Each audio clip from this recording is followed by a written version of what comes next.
오늘 말씀의 제목은 언약받을 준비를 하라. 하나님의 언약받을 준비를 하라는 겁니다. 언약은 축복입니다. 이스라엘 백성이 애굽에서 나와서 석 달 되니까 시내산까지 당도했어요. 석 달 동안에 일이 많았습니다. 홍해를 건너야 됐고, 르비딤에서는 물이 없어서 고난도 받고, 먹을 양식이 없어서 힘들었고, 아말렉이 또 쳐들어와서 전쟁도 했고, 3개월 동안에 얼마나 일이 많았는지 몰라요. 그 마침내 3개월이 지나서 시내산까지 당도를 했어요. 그 산 밑에다가 그 이스라엘 백성들이 그 장막을 치고 거기 이제 수경을 하는 거예요. 그리고 모세는 하나님 시내산으로 올라가서 하나님을 만나는 겁니다. 만나니까 하나님이 하시는 말씀이 뭐라고 말씀하시냐면은 거기 한번 읽어보겠습니다.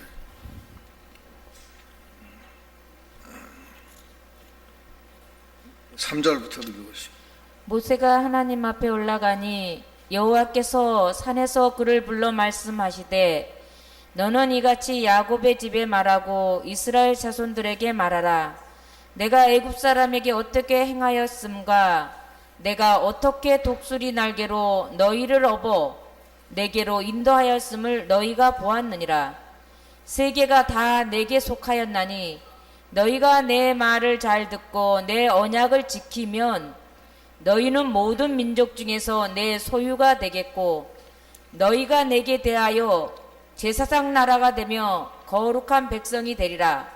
너는 이 말을 이스라엘 자손에게 전할지니라. 예, 하나님이 몇 가지 말씀을 하시는데, 내가 너희들을 어떻게 애굽에서 인도해낸 것을 생각을 해보라는 거예요. 애굽에서 400년 동안 종살이 했는데 어떻게 인도해냈냐. 10개 재앙을 내렸고, 제일 마지막에는 장자 재앙이 왔을 때 양을 죽여서 피를 문 설주와 인방에 발라가지고서 장자 재앙을 피하게 해서, 죽지 않게 해서 인도해냈잖아요. 그죠? 그 다음에 홍해를 건너고 광야에서 물이 없을 때, 양식이 없을 때, 아말렉이 쳐들어왔을 때는 어떻게 했느냐. 독수리 날개로 너희를 업어 내게로 인도하였음을 너희가 보았느니라. 독수리 날개로 업어서 인도해냈다는 거예요. 그거를 잘 기억하라는 거예요. 그러면서 하시는 말씀이, 내 언약을 잘 지키면은 이제 너는 뭐가 돼요? 그 다음에 다시 한번 읽어보시고. 5절. 세계가 다 내게 속하였나니 너희가 내 말을 잘 듣고 내 언약을 지키면 너희는 모든 민족 중에서 내 소유가 되겠고 너희가 내게 대하여 제사장 나라가 되며 거룩한 백성이 되리라. 예, 3가지 언약을 했죠. 첫째는 하나님의 소유가 되게 해주시겠다는 거예요. 소유. 그러니까 너는 내 것이다. 소유. 하나님의 소유. 두 번째는 거룩한 제사장 나라가 되게 해주시고, 세 번째는 거룩한 백성이 되게 해주시겠다는 거예요. 거룩한 백성은 하나님의 백성이 되게 해주시겠다는 뜻이고, 하나님의 아들이 되게 해주시겠다는 뜻이에요. 근데 조건은 뭐예요? 언약을 잘 지키면.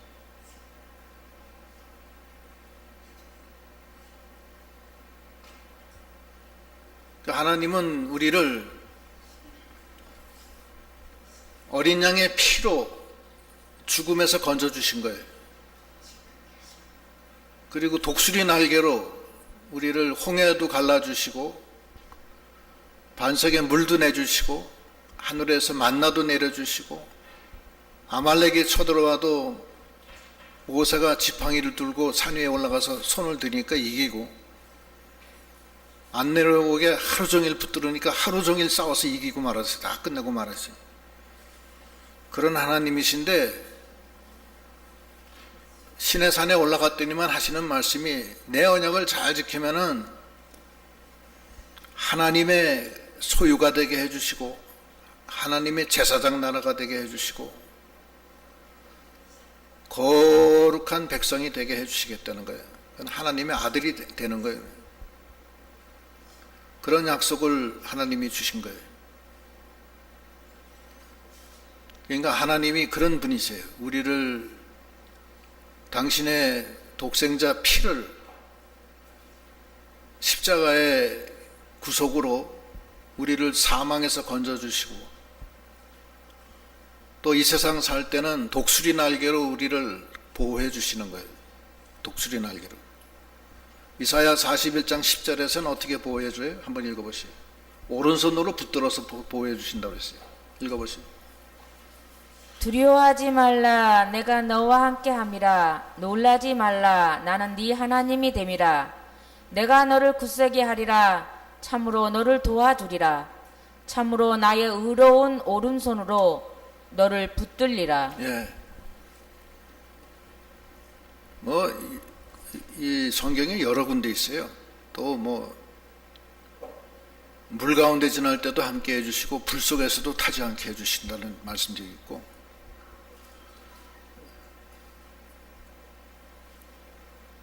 하여튼 여러 군데 그런 말씀이 있어요. 하나님은 나의 방패세요. 나의 피난처시고 보호자세요.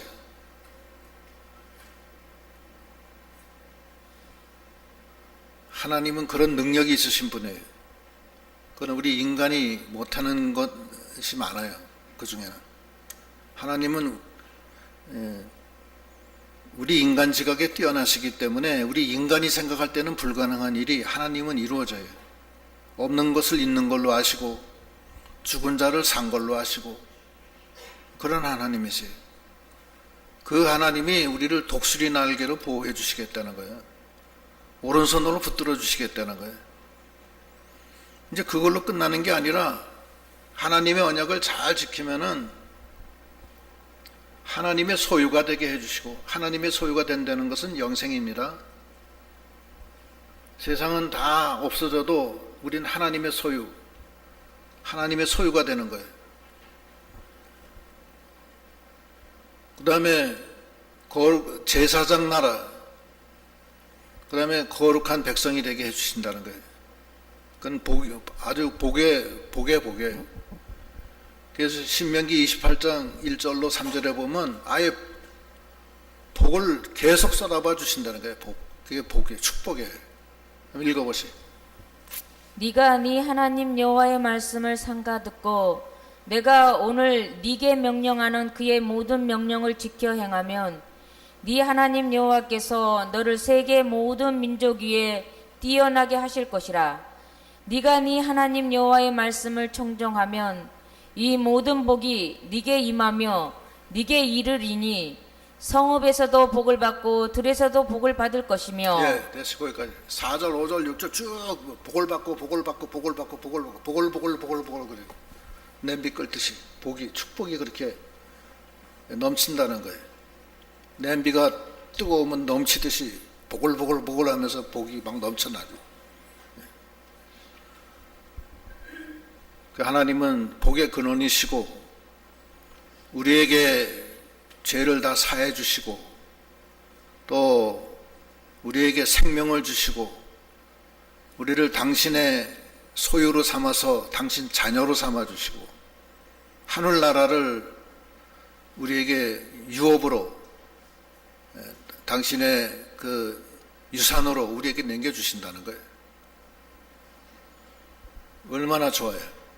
그러시면서 모세에게 뭐라고 그러시냐면 7절부터 읽어보세요. 모세가 내려와서 백성의 장로들을 불러 여호와께서 자기에게 명령하신 그 모든 말씀을 그들 앞에 진술하니 백성이 일제히 응답하여 이르되 여호와께서 명령하신 대로 우리가 다 행하리이다. 모세가 백성의 말을 여호와께 전하매. 네, 그래서 모세가 하나님의 말씀을 그대로 내려와서 백성들한테 전했어요. 하나님이 이렇게 복을 주신다고 한다. 근데 조건은 언약을 잘 지켜야 된다고 그러신다. 그러니까 이스라엘 백성이 여부가 있겠습니까? 다 복을 우리가 열심히 지키겠습니다 하면서 얘기하니까 다시 모세가 여호와께 올라가서 우리 백성들이 하나님 말씀대로 청종하겠다고 합니다. 이렇게 전하는 거예요. 그러니까 하나님이 또 뭐라 그러시냐면 그 다음 읽어보시죠. 여호와께서 모세에게 이르시되 내가 빽빽한 구름 가운데서 네게 임함은 내가 너와 말하는 것을 백성이 듣게 하며 또한 너를 영영히 믿게 하려 함이니라. 모세가 백성의 말을 여호와께 아뢰었으므로 여호와께서 모세에게 이르시되 너는 백성에게로 가서 오늘과 내일 그들을 성결하게 하며 그들에게 옷을 빨게 하고 준비하게 하여 셋째 날을 기다리게 하라. 이는 셋째 날에 나 여호와가 온 백성의 목전에서 시내 산에 강림할 것임이니 너는 백성을 위하여 주위의 경계를 정하고 이르기를 너희는 삼가 산에 오르거나 그 경계를 침범하지 말지니 산을 침범하는 자는 반드시 죽음을 당할 것이라. 그런 자에게는 손을 대지 말고 돌로 쳐 죽이거나 화살로 쏘아 죽여야 하리니 짐승이나 사람을 막론하고 살아남지 못하리라 하고 나팔을 길게 불거든 산 앞에 이를 것이니라 하라. 모세가 산에서 내려와 백성에게 이르러 백성을 성결하게 하니 그들이 자기 옷을 빨더라. 모세가 백성에게 이르되 준비하여 셋째 날을 기다리고 여인을 가까이 하지 말라 하니라. 예. 하나님이 그 빽빽한 이 구름이 빽빽한 데서 말씀을 하시는데 내가 이 말하는 것을 백성들로 듣게 하고 또 내가 너와 직접 얘기함으로 너를 존경하게 하려고 하는 것이다. 그렇게 얘기하시면서 내려가면은 첫째 날, 둘째 날에 옷을 빨고 성결하게 하고 셋째 날에는 이제 모여서 하나님이 강림하시는 것을 기다리는데 그때 주의할 것은 하나님의 산에 거룩하게 구별된 산에 올라오지 말라는 거예요. 하나님은 거룩하기 때문에 하나님 산에 올라가면 죽는다는 거예요. 여호와의 영광을 침범하지 말라는 거예요. 몇 가지 당부사항을 하시면서 하나님이 이제 마침내 강림하시고 모세는 올라가서 하나님으로부터 모든 계명을 받아요. 10계명을 그때 받는 거예요. 그래서 우리가 하나님의 이 계명을 잘 받아서 순종을 해야 되는데 근데 인간이 연약해서 그걸 순종을 못해요. 거기 문제가 있는 거예요. 계명을 10계명을 줬는데 그 계명을 지킬 사람이 없는 거예요. 왜냐하면 인간이 연약해서 그래요. 하나님의 명령을 인간이 스스로의 힘으로는 할 수가 없는 거예요. 그러니까 하나님의 계명을 지켜서 구원받을 자가 하나도 없는 거예요. 하나님의 뜻이 어디 있느냐, 이제 그 문제인데 우리가 하나님의 백성으로서 하나님 앞에 나아가 하나님의 인도를 받고 하나님의 보호함을 받아야 해서 우리가 천국 백성으로서 거룩한 나라 백성이 되고 왕같은 제사장이 되고 하나님의 것이 돼야 되겠는데 하나님과 우리 사이에 우리는 육신밖에 없잖아요. 육신으로서는 안 된다는 거예요. 그럼 어떻게 할 거냐? 그래서 하나님이 그렇게 좋은 제도를 줬는데도 우리 인간이 갈 수가 없기 때문에 연약해서 하나님이 독생자 예수 그리스도를 보내시는 거예요. 그래서 관련 성구 한두 군데 찾아볼게요. 로마서 3장 19절로 27절 쭉 읽어보세요. 우리가 알거니와 무릇 율법이 말하는 바는 율법 아래에 있는 자들에게 말하는 것이니 이는 모든 입을 막고 온 세상으로 하나님의 심판 아래에 있게 하려 함이라. 그러므로 율법의 행위로 그의 앞에 의롭다 하심을 얻을 육체가 없나니 율법으로는 죄를 깨달음이니라. 예, 율법의 저주예요. 율법이 적극적으로 하라는 게 365가지고 하지 말라는 게 248개예요. 그래서 613가지. 613가지 율법에서 하나만 어겨도 율법을 다 어긴 거예요. 그렇게 되는 거예요. 이게 율법의 저주라는 거예요. 구슬이 613가지 구슬이 있는데 거기서 하나가 빠지면 그 구슬 역할을 못 하잖아요. 그래서 율법은 우리를 죄 아래 가두는 거예요.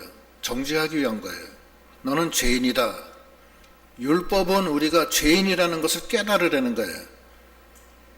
죄인인 것을 깨달지 못하기 때문에 자기 죄를 회개하지도 못하고 그 죄짐에 묶여져 있는 거예요. 율법의 저주 아래 있는 거예요. 율법으로는 우리의 죄를 깨닫고 율법을 통해서 하나님께 나가게 하려고 하는데 목적이 있어요. 율법을 행해서 의롭다함을 받을 육체가 없다는 거예요. 그 다음 읽어보세요. 지금 읽은데 21절 이제는 율법 외에 하나님의 한 의가 나타났으니 율법과 선지자들에게 증거를 받은 것이라. 곧 예수 그리스도를 믿음으로 말미암아 모든 믿는 자에게 미치는 하나님의 의인이 차별이 없느니라. 모든 사람이 죄를 범하였음에 하나님의 영광에 이르지 못하더니 그리스도 예수 안에 있는 속량으로 말미암아 하나님의 은혜로 값없이 의롭다 하심을 얻은 자 되었느니라. 이 예수를 하나님이 그의 피로써 믿음으로 말미암는 화목제물로 세우셨으니 이는 하나님께서 길이 참으시는 중에 전에 지은 죄를 간과하심으로 자기의 의로우심을 나타내려 하심이니 곧 이때에 자기의 의로우심을 나타내사 자기도 의로우시며 또한 예수 믿는 자를 의롭다 하려 하심이라. 그런즉 자랑할 때가 어디냐? 있을 수 없느니라. 무슨 법으로냐? 행위로냐? 아니라 오직 믿음의 법으로니라. 예, 인간이 연약해서 행위로서는 하나님의 의에 달할 수가 없어요. 그게 율법인데 율법이 613가지인데 인간이 행위를 통해서는 율법을 완성시킬 수가 없어요. 그걸 완성시키신 분은 예수 그리스도밖에 안 계세요. 그래서 하늘의 영광이라는 거예요. 율법의 모든 요구를 다 만족시키신 분은 예수 그리스도 한 분밖에 없어요.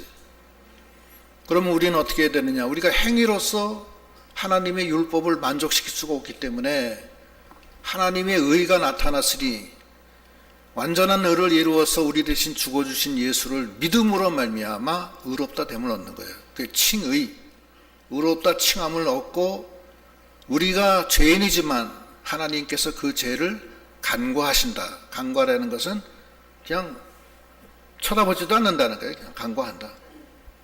죄인인데 죄를 너는 의롭다. 왜? 예수의 피가 네 설주와 임방에 발라졌기 때문에 장자재앙에서 면제됐다. 그거예요. 그러니까 얼마나 감사하느냐고요. 우리가 범죄해서 하나님의 영광에 다다를 수가 없었는데 값없이 예수를 믿음으로 하나님께 나갈 수 있게 해주셨다는 거예요. 그게 하나님의 의예요. 그건 믿음으로 되는 거지 행위로 되는 게 아니라는 거예요. 그 다음에 한 군데 더 찾아볼게요. 갈라디아서 3장 16절로 20절. 이 약속들은 아브라함과 그 자손들에게 말씀하신 것인데 여럿을 가르쳐 그 자손들이라 하지 아니하시고 오직 한 사람을 가리켜 네 자손이라 하셨으니 곧 그리스도라. 내가 이것을 말하노니 하나님께서 미리 정하신 언약을 430년 후에 생긴 율법이 폐기하지 못하고 그 약속을 헛되게 하지 못하리라. 만일 그 유업이 율법에서 난 것이면 약속에서 난 것이 아니리라. 그러나 하나님이 약속으로 말미암아 아브라함에게 주신 것이라. 그런즉 율법은 무엇이냐? 범법함으로 더하여진 것이라. 천사들을 통하여 한 중보자의 손으로 베푸신 것인데 약속하신 자손이 오시기까지 있을 것이라. 그 중보자는 한 편만 위한 자가 아니라 하나님은 한 분이시니라. 그러면 율법이 하나님의 약속들과 반대되는 잠깐만. 것이냐? 잠깐만, 이게 20절까지 이게 조금 저기다. 갈라디아서 3장 22절로 25절. 그러므로 성경이 모든 것을 제 아래 가두었으니 이는 예수 그리스도를 믿음으로 말미암는 약속을 믿는 자들에게 주려 함이라. 믿음이 오기 전에 우리는 율법 아래에 매인 바 되고 계시될 믿음의 때까지 갇혔느니라. 이같이 율법이 우리를 그리스도께로 인도하는 초등교사가 되어 우리로 하여금 믿음으로 말미암아 의롭다 함을 얻게 하려 함이라. 믿음이 온 후로는 우리가 초등교사 아래에 있지 아니하도다. 예, 초등학문은 이게 율법이에요. 예수가 오기 전에는 초등학문에 갇혀져 있었는데 예수를 믿어서 자유함을 얻은 다음에는 초등학문에 있지 않다는 거예요. 율법 아래 있지 않다는 거예요.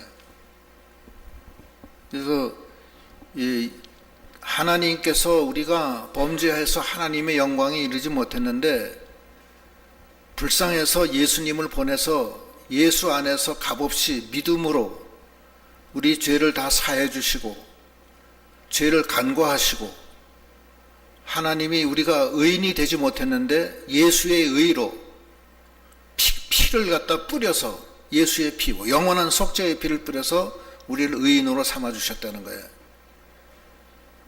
죄가 있어요, 없어요? 죄는 있어요. 있는데 죄를 가리신 거예요. 율법을 덮어버렸어요. 언약궤도 보면은 언약궤 속에 뭐가 있어요? 십계명 율법이 있죠. 근데 뭘로 덮었어요? 시온소, 속죄소로 덮어버렸잖아요. 덮어버리고 그 위에 피를 뿌려요. 뿌리고 구름이 지켜요. 못 열게. 그건 뭐냐? 예수의 피로 율법이 가려지는 거예요. 가려져서 그 머리털만, 율법만 있었을 때는 머리털보다 많은 죄가 예수의 피로 다 눈같이 휘어지고 간과되고 다 도말돼 버리는 거예요. 그래서 이 죄를 동에서 서로 옮긴 것 같이 옮겨졌다는 거예요. 동과 서는 결코 합쳐질 수가 없어요. 뭐냐? 죄가 우리가 동과 서가 구분되듯이 죄와 우리와는 구분이 됐다는 거예요. 그래서 우리가 하늘나라 갈 수가 있는 거예요.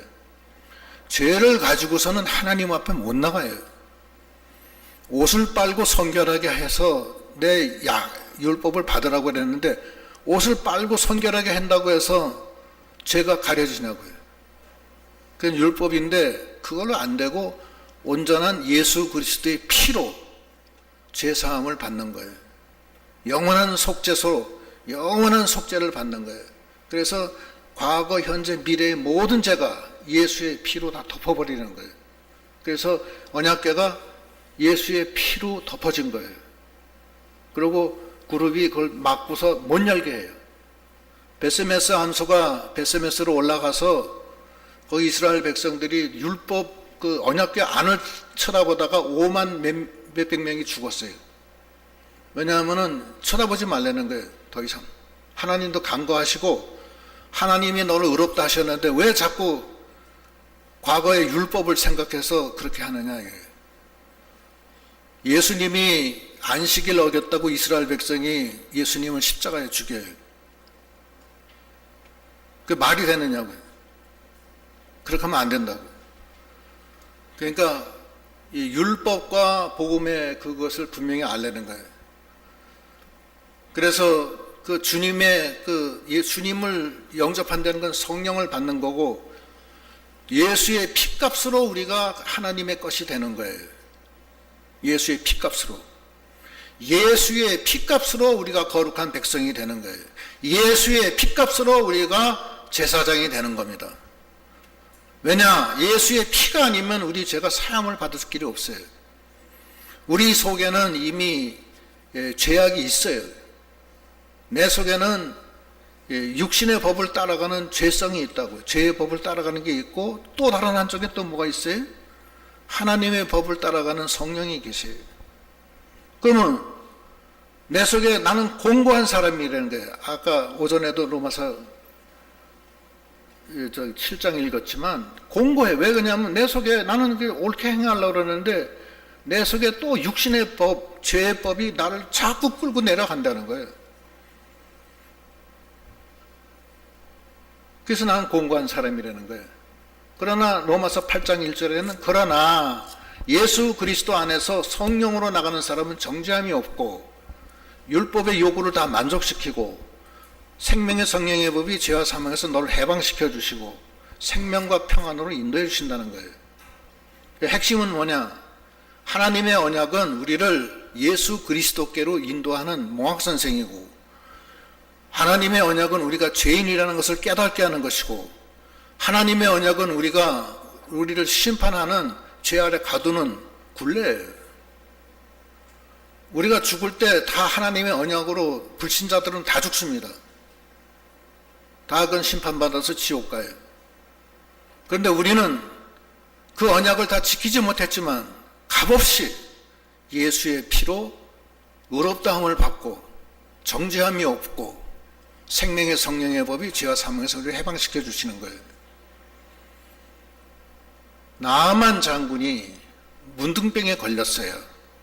나을 길이 없어요. 평생을 그걸 고치려고 했지만 못 고쳤어요. 그런데 사마리아에서 잡혀온 한 계집 아이 종이 우리 나아만 장군님 사마리아에 있는 하나님의 종한테 찾아오면은 나을 텐데, 그 성령의 강한 그 믿음과 확신을 가지고서 얘기하는 거예요. 자기의 형편과 처지는 불쌍한 처지인데 나아만 장군의 부인과 그 나아만 장군은 아주 훌륭하고 영화롭게 사는 분인데 이게 거꾸로 됐어요. 거꾸로 돼서 불쌍한 처지에 있는 종 여자가, 종 계집이 그 존귀한 주인 마님과 주인한테 우리 나아만 장군님 사마리아에 있는 우리 선지자한테 오면은 병이 나을 텐데, 그 말에 처음에는 반신반의하고 너 미쳤냐? 쓸데없는 소리 왜 하냐? 그렇게 하다가 10번 찍어 안 넘어가는 나무가 어디 있겠어요? 그 소녀가 기도하면서 확신을 가지고 얘기하니까 그 믿음이 전파가 돼서 그런가? 그럴 수도 있지. 절망이 변해서 희망으로 변하는 거예요. 슬픔이 변해서 소망으로 변하고 확신을 갖게 되고, 그 마음속에 뜨거운 게 그 다음부터 들어오고 슬프고 외롭고 무섭고 그랬던 마음이 이젠 변해서 기쁨이 들어오고 소망이 들어오고 새 생명의 어떤 활기찬 소망을 갖게 된 거예요. 성령이 이미 들어왔어요. 그 다음에 또 자기 남편한테 얘기했어요. 그래서 마침내 자기의 마지막 남은 교만과 마지막 남은 세상을 더 좋아했던 것을 마지막에 그것을 꺾고 순종했을 때 문둥병이 싹 다 나은 거예요. 우리도 마찬가지예요. 하나님은 우리의 문둥병을 고쳐주시고 죽음에서 생명으로 인도하시는 분이세요. 우리의 교만과 우리가 세상을 더 즐거워했던 것, 우리 속에 성령이 와 있다고 하지만 실제로는 세상의 염려와 근심으로 가득 찬 우리들, 하나님을 시험하고 원망했던 우리들, 죄악 속에 범벅이 됐던 우리들, 그러나 그 성령의 강한 역사가 지식적으로 전달된 게 아니에요. 그 소녀는 학교 공부를 아직 못했을 거예요. 했긴 했어도 나아만 장군의 부인처럼 그렇게 학식이 있는 사람도 아니에요. 단지 성령의 감동으로 우리 주인님 사마리아에 있는 하나님의 종한테 나가면 저 문둥병이 낫습니다. 확실해요. 주인님 제 말 들으세요. 계속 얘기하니까 그 믿음이 들어와서 막 가슴이 뜨거워지기 시작하고 그동안 그렇게 외롭고 슬프고 두려웠던 것이 확 변해서 기쁨과 소망과 새로운 희망이 내 마음속에 샘솟듯이 올라오기 시작하는 거예요. 그러고서는 이제는 그 사마리아 하나님의 종에게 나가서 시키는 대로 순종했더니 문둥병이 없어진 거예요. 있을 수 없는 일이 벌어진 거예요. 그러니까 나아만 장군이 이제부터 오직 하나님만 난 믿겠다. 제사도 하나님께만 지내겠다. 완전한 하나님의 사람이 되는 거예요. 하나님은 우리에게 한량없는 복을 내려주시는 분이세요. 그것이 언약이에요. 그런데 우리가 언약을 뚫고 들어갈 수가 없어요. 연약해서. 그래서 하나님이 우리에게 믿음의 법을 주셔서 예수님을 통해서 우리의 강한 성령의 역사로 우리를 인도하심으로 우리가 죄와 사망과 죽음과 마귀의 모든 역사를 다 뚫고 들어가서 하나님 앞에 나가게 해 주시는 하나님이십니다. 죄를 범하여서 하나님의 영광에 이르지 못했던 우리가 예수 그리스도 안에서 값없이 하나님의 영광에 이르게 하고 하나님의 것이 되게 하고 왕같은 제사장이 되게 하고 하나님의 거룩한 백성이 돼서 주님이 역사하고 주님이 인도하는 하나님의 사람들이 다 된 것입니다. 그것이 하나님이 모세를 통해서 주신 그 언약의 비밀입니다. 그것이 하나님의 경륜이고 그 믿음의 비밀이고 그 믿음을 따라서 우리가 승리하는 믿음들이 다 돼야 되겠습니다. 그래서 베드로전서 2장 4절로 5절 읽어보시죠. 사람에게는 버림바가 되었으나 하나님께는 택하심을 입은 보배로운 산돌이신 예수께 나아가 너희도 산돌같이 신령한 집으로 세워지고 예수 그리스도로 말미암아 하나님이 기쁘시게 받으실 신령한 제사를 드릴 거룩한 제사장이 될지니라. 성경에 기록되었으되 예수 그리스도 안에서 거룩한 제사장이 되고 예수 그리스도 안에서 모든 죄가 다 사해지고 예수의 옷을 입으면 죄가 다 가려져. 죄가 가려워지는 거예요. 값없이. 그런데 자기 예수의 옷은 안 입고 자기 속마음으로 난 죄인입니다. 그러면 안 된다는 거예요. 나는 이제 하나님의 아들로서 의롭게 됐습니다. 나는 이제 당당히 하나님 앞에 나갑니다. 내 가슴에는 예수 그리스도의 흉배가 붙여져 있습니다. 나는 죄인이지만 내 죄가 가려졌습니다. 감사합니다. 주 안에서 살지 못했던 저를 용서해 주시고 이제부터는 주 안에서 나가겠습니다. 그동안 세상에 전에 유익하던 거 다 분토와 같이 여기고 이제는 오직 주님만 표대로 삼아 나가겠습니다. 나는 죄인입니다. 그러나 주님이 나의 죄를 씻어주셨습니다. 눈같이 붉은 죄가 다 눈같이 씻어지고 하나님은 저의 죄를 간구하심을 감사합니다. 감사와 찬양과 기쁨으로 주 안에서 승리하는 우리 믿음이 다 돼야 되겠습니다. 그것이 옷을 빠는 거예요. 옷을 예수의 피로 빨래는 거예요. 요한계시록에 나와요. 예수의 피를 빨아서 옷이 허옇게 됐다고 그러는 거예요. 그래서 우리는 주 안에서 오직 예수, 오직 예수, 오직 예수. 그 노래 있잖아요. 나 그 노래 몰라요. 저기 박 목사가 잘할 텐데 지금 하라면 안 할 거라고 또. 오직 예수예요. 솔라 크리스토. 오직 예수.